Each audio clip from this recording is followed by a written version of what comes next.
Renungan Pagi, Christ Triumphant atau Kristus yang Menang oleh Ellen G. White, 25 Juni 2025. Mari kita berdoa. Bapa kami yang di sorga, Allah pencipta langit dan bumi, laut dan segala isinya, Allah yang maha besar, maha kuasa, sumber segalanya, yang kami sembah selalu melalui anak-Mu yang tunggal, Yesus Kristus. Terpujilah Yesus, anak Allah yang maha tinggi, yang adalah pencipta dan penyempurna iman kami. Pada pagi hari ini kami bersyukur boleh bangun dan berbakti, dan sebagaimana membaca dan mendengarkan nasihat firman-Mu, kiranya ini menjadi pembaharuan bagi kami semua, agar menyatukan iman dan perbuatan. Beserta kami sepanjang perbaktian ini, kehendak-Mu yang jadi.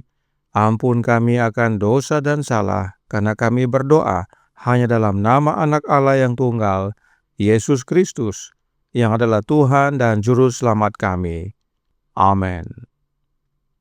Renungan hari ini akan dibacakan oleh Ibu Nia Sayo. Kepada Ibu Nia, kami persilahkan. Terima kasih. Selamat pagi. Judul renungan kita pada pagi ini, iman dan perbuatan harus digabungkan. Ayat inti terdapat di dalam Nehemia 2 ayat 5. Kemudian jawabku kepada raja, jika raja menganggap baik dan berkenan, dan jika hamba-Mu ini, utuslah aku ke Yehuda, ke kota pekuburan nenek moyangku, supaya aku membangunnya kembali. Akhirnya kesedihan yang membebani hati Nehemia tidak dapat lagi disembunyikan. Malam-malam tanpa tidur yang dikhususkan untuk berdoa dengan sungguh-sungguh, hari-hari yang penuh kekhawatiran, gelap dengan bayangan, harapan yang tertunda, meninggalkan jejak di wajahnya, mata tajam raja yang terbiasa dengan cemburu menjaga keselamatannya sendiri, terbiasa membaca wajah dan menebus penyamaran, melihat bahwa beberapa masalah rahasia sedang memangsa hambanya. Ia tiba-tiba bertanya, "Mengapa mukamu muram walaupun engkau tidak sakit? Engkau tentu sedih hati." Pertanyaan itu membuat pendengarnya merasa khawatir. Tidakkah raja akan marah mendengar bahwa sementara secara lahiriah ia sibuk melayani, pikiran pejabat istana itu melayang jauh ke arah rakyatnya yang tertindas? Tidakkah nyawa pelanggar itu akan hilang dan rencananya yang disayanginya untuk memulihkan Yerusalem? Bukankah kota itu akan segera digulingkan? Lalu katanya, "Aku menjadi sangat takut." Dengan bibir gemetar dan mata berkaca-kaca, ia mengungkapkan penyebab kesedihannya. Kota itu, tempat pekuburan nenek moyangku, telah menjadi deruntuhan dan pintu-pintu gerbangnya habis dimakan api. Kisah yang menyentuh hati itu membangkitkan simpati raja tanpa membangkitkan prasangka penyembahan berhala. Pertanyaan lain memberikan kesempatan yang telah lama dicari Nehemia. Jadi, apa yang kau inginkan? Tetapi hamba Allah itu tidak menjawab sebelum ia terlebih dahulu meminta dukungan dari pribadi yang lebih tinggi, dari Artahsasta. "Aku berdoa," katanya, "kepada Allah semesta langit, permohonan diam-diam yang kemudian dikirimkan kepada Allah itu sama dengan permohonan yang telah ia panjatkan selama berminggu agar Allah mengabulkan permohonannya. Dan sekarang dengan keberanian karena berpikir bahwa ia memiliki seorang sahabat yang maha tahu dan maha kuasa untuk bekerja dengan kepentingannya, hamba Allah itu dengan tenang menyampaikan kepada raja keinginannya untuk dibebaskan dari jabatannya di istana untuk sementara waktu dan diberi wewenang untuk membangun kembali tempat-tempat yang telah hancur di Yerusalem dan untuk menjadikannya sekali lagi sebagai kota yang kuat dan berpertahanan, hasil yang luar biasa bagi kota dan bangsa Yehuda bergantung pada permohonan ini. Dan kata Nehemia, raja mengabulkan permintaanku itu karena tangan Allahku yang murah melindungi aku. Sementara Nehemia memohon pertolongan Allah, ia tidak tinggal diam karena merasa tidak lagi memiliki perhatian atau tanggung jawab dalam masalah itu. Dengan kehati-hatian dan pertimbangan yang sangat matang, ia mulai membuat semua persiapan yang diperlukan untuk memastikan keberhasilan usaha itu. Manuskrip 58 1903. Demikianlah bacaan renungan kita pada pagi ini. Tuhan Yesus memberkati. Terima kasih atas penata-layanan Ibu Nia. Tuhan Yesus memberkati. Selamat pagi saudaraku dalam Tuhan.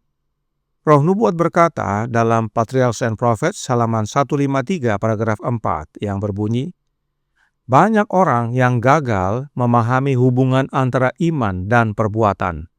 Mereka berkata, percayalah kepada Kristus saja dan kamu akan selamat. Kamu tidak ada hubungannya dengan menuruti hukum.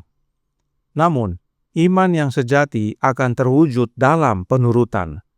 Kristus berkata kepada orang-orang Yahudi yang tidak percaya, "Jikalau sekiranya kamu anak-anak Abraham, tentulah kamu mengerjakan pekerjaan yang dikerjakan oleh Abraham." Yohanes 8 ayat 39. Apakah yang dikerjakan oleh Abraham yang berhubungan dengan iman dan perbuatan? Kejadian 26 ayat 5 berkata, "Karena Abraham telah mendengarkan firman-Ku dan memelihara kewajibannya kepadaku, yaitu segala perintah, ketetapan, dan hukum-Ku." Abraham, yang adalah bapa segala orang yang percaya, menuruti segala perintah, ketetapan, dan hukum Allah. Kemudian Yakobus berkata dalam Yakobus 2 ayat 17 yang berbunyi, "Demikian juga halnya dengan iman. Jika iman itu tidak disertai perbuatan, maka iman itu pada hakikatnya adalah mati." Dan penurutan akan hukum Allah didasarkan hanya oleh karena kasih, sebab ada hubungan antara kasih dan iman. 1 Yohanes 5 ayat 3 dan 4 berkata, "Sebab inilah kasih kepada Allah, yaitu bahwa kita menuruti perintah-perintahnya. Perintah-perintahnya itu tidak berat, sebab semua yang lahir dari Allah mengalahkan dunia. Dan inilah kemenangan yang mengalahkan dunia, iman kita." Demikianlah dengan Nehemia, saudaraku dalam Tuhan. Roh Nubuat berkata dalam The Signs of the Times tanggal 6 Desember tahun 1883 paragraf 15. Jemaat saat ini membutuhkan Nehemia, bukan orang yang hanya dapat berdoa dan berkhotbah, tetapi orang yang doa dan khotbahnya disertai dengan tujuan yang kuat dan bersemangat. Jalan yang ditempuh oleh patriot Ibrani ini dalam mencapai rencananya adalah jalan yang seharusnya ditempuh oleh para pendeta dan pemimpin. Nehemia tidak hanya berdoa, tetapi rindu untuk mewujudkan permohonan doanya. Itu sebabnya kerinduannya tersebut terlihat oleh raja. Renungan hari ini berkata dalam halaman 183 paragraf 2 dan 3 yang berbunyi, "Mata tajam raja yang terbiasa dengan cemburu menjaga keselamatannya sendiri, terbiasa membaca wajah dan menembus penyamaran. Melihat bahwa beberapa masalah rahasia sedang memangsa hambanya, ia, yaitu sang raja, tiba-tiba bertanya, 'Mengapa mukamu muram? Walaupun engkau tidak sakit?' Engkau tentu sedih hati." Dengan bibir gemetar dan mata berkaca-kaca, ia, yaitu Nehemia, mengungkapkan penyebab kesedihannya. "Kota itu, tempat pekuburan nenek moyangku, telah menjadi reruntuhan dan pintu-pintu gerbangnya habis dimakan api." Kisah yang menyentuh hati itu membangkitkan simpati raja tanpa membangkitkan prasangka penyembahan berhala. Pertanyaan lain memberikan kesempatan yang telah lama dicari Nehemia. Jadi, apa yang kau inginkan? Namun, meski raja sudah bersedia membantu, Nehemia tidak langsung memberi jawab sebelum dia bertanya dalam doa kepada Allah semesta langit. Sebab Nehemia sadar bahwa persetujuan raja untuk menolongnya dalam memulihkan Yerusalem adalah pekerjaan tangan Tuhan. Dan meski Nehemia sudah berdoa memohon pertolongan Tuhan, dia tidak tinggal diam atau tunggu-tunggu jawab. Nehemia bekerja. Renungan hari ini melanjutkan dalam Christ Triumphant halaman 183 paragraf 5 yang berbunyi, sementara Nehemia memohon pertolongan Allah, ia tidak tinggal diam karena merasa tidak lagi memiliki perhatian atau tanggung jawab dalam masalah itu. Dengan kehati-hatian dan pertimbangan yang sangat matang, ia mulai membuat semua persiapan yang diperlukan untuk memastikan keberhasilan usaha itu. Bahkan Roh Nubuat berkata, setiap gerakan Nehemia ditandai dengan kehati-hatian yang tinggi. Nehemia tidak mengungkapkan tujuannya kepada orang-orang sebangsanya sendiri, karena meskipun mereka akan bersukacita atas keberhasilannya, ia khawatir bahwa mereka mungkin dengan beberapa kecerobohan akan sangat menghalangi pekerjaannya. Beberapa orang mungkin akan mewujudkan roh kegembiraan yang meluap-luap, yang akan membangkitkan kecemburuan musuh-musuh mereka dan dapat menyebabkan kegagalan usaha tersebut. Nehemia tidak hanya berdoa, tapi juga bekerja, dan dalam bekerja, Nehemia berhati-hati. Oleh sebab itu, Roh Nubuat berkata, dalam Signs of the Times tanggal 29 November tahun 1883 paragraf 15. Orang yang berdoa haruslah orang yang bertindak. Mereka yang siap dan bersedia akan menemukan cara dan sarana untuk bekerja. Nehemia tidak bergantung pada ketidakpastian. Sarana yang tidak dimilikinya, ia minta dari mereka yang mampu memberi. Seluruh dunia dengan kekayaan dan harta bendanya adalah milik Allah, meskipun sekarang dimiliki oleh orang-orang jahat. Jika hamba-hambanya mengambil jalan yang bijaksana dan penuh pertimbangan, sehingga tangan Allah yang baik dapat menyertai mereka, mereka dapat memperoleh sarana yang mereka butuhkan untuk memajukan pekerjaannya. Kiranya pengalaman Nehemia yang berdoa dan bekerja karena iman dan kasihnya kepada Allah semesta alam menjadi bagian kita, khususnya dalam mengabarkan pekabaran 3 malaikat kepada dunia, agar memulihkan banyak orang kembali kepada satu-satunya Allah yang benar, sebab telah tiba masa penghakimannya. Tuhan memberkati, saya bawa dalam nama Yesus. Amin. Mari kita berdoa. Bapa kami yang di sorga, Allah pencipta langit dan bumi, laut dan segala isinya, Allah yang maha besar, maha kuasa, sumber segalanya, yang kami sembah selalu melalui anak-Mu yang tunggal, Yesus Kristus. Terima kasih atas nasihat yang indah pada pagi hari ini.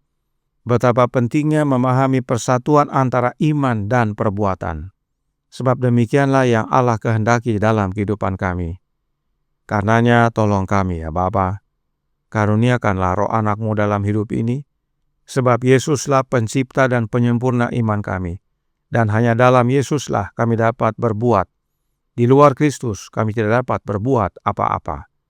Dan itu hanya oleh karena kasih kami kepadamu ya Bapa, dalam bekerja, memulihkan banyak orang kembali kepadamu, sebab waktunya tidak lama lagi untuk anak-Mu datang yang kedua kali menjemput mereka yang setia hingga pada akhirnya.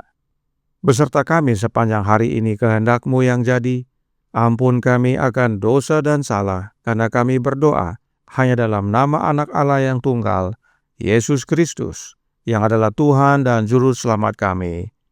Amin.